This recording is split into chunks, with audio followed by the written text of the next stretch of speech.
Hi friends, ನಾ ಬಂದೆ ನಮ್ಮ ಅಕ್ಕನ ಮನೆಗೆ. ಇವ ನಮ್ಮ ಭಾಂಜಾನ, ಇವ ಹಿಂದಿದಾಗ ಮಾತಾಡ್ತಾನ, ಒಂದ್ ಗಾನ ಹಾಡ್ತಾ ಇರ್ತಾನ. ಕಿಜರ್ ಕೇಳಿ ಏನ ಹಾಡ್ತಾನ. ಗಾರಿ ಗಾರಿ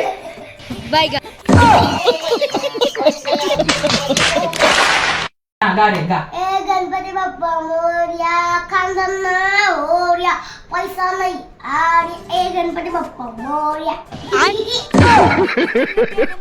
ಇವ್ರಿಗ್ರ ಕನ್ನಡ ಮಾತು ಬರಲ್ಲ, ಒಂದೆಡೆ ಓದ್ಲಕ್ ಹಸ್ತಾ ಹೆಂಗ್ ಓದ್ತಾರ ನೋಡ್ರಿ ಜರ. ಏ 1 2 3 ಬೋಲ್ರಿ ಕನ್ನಡ. 1 2 3 4 5 6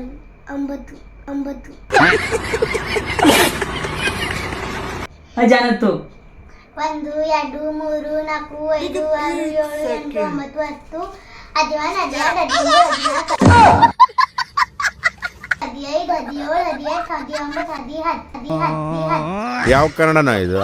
ಯಾವ ಕನ್ನಡನೋ ಗೊತ್ತಿಲ್ಲ, ನಮ್ ಕಡೆ ಅಂತೂ ಕೆಟ್ಟದಾಗ ಸೌಂಡ್ ಆಗುತ್ತೆ.